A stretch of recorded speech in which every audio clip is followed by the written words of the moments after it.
السلام عليكم ورحمة الله وبركاته، اخواتي وحبايبي واصحابي اللي بيشرفوني دايما في كل مكان، يا رب تكونوا بخير.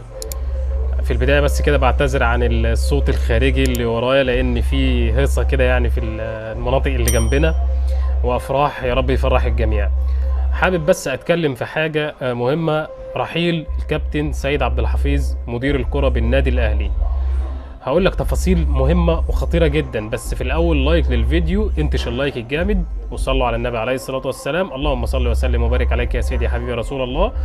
واشترك في القناة لو انت لسه مش مشترك، وأهم حاجة فعل الجرس على الكل عشان يوصلك كل جديد، عشان الناس اللي ما بيوصلهاش إشعار لازم تتأكد إن الجرس متفعل. طيب، إيه هو السبب؟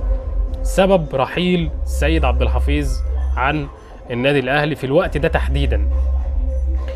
بالتفاصيل المهمه كده، ده سالنا داخل النادي الاهلي كده، ومصادرنا اللي احنا يعني دايما بنثق فيها، واللي انتوا دايما بتسمعوا مننا هنا الاخبار وبتطلع الحمد لله صحيحه، هي ان النادي الاهلي وجه الشكر للكابتن سيد عبد الحفيظ بشكل ما بدون رغبه النادي الاهلي.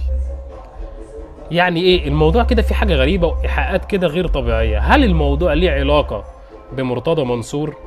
بعد مرتضى منصور ما اعلن ان هو هيمشي، يعني مرتضى منصور يطلع بكل شيء مسالم جدا يطلع يقول انا هسيب نادي الزمالك وهمشي وهسافر. يومين بالظبط وكابتن سيد عبد الحفيظ يعلن رحيله عن النادي الاهلي. في حاجه غلط كده، في حاجه غلط. هل دي تصفيه حسابات ده قصاد ده؟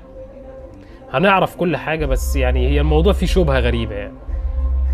عموما هنشر لكم كل التفاصيل اول باول، بس ركز معايا الفتره اللي جايه دي في الفيديوهات عشان في اسرار مهمه هنقولها. وهسيب لك انت السؤال وجاوبني في الكومنتات تحت الفيديو. تحياتي ليكم واشوفكم على خير. كان معكم احمد الافندي على قناه باكورد. اشوفكم في فيديو جديد في رعايه الله. سلام.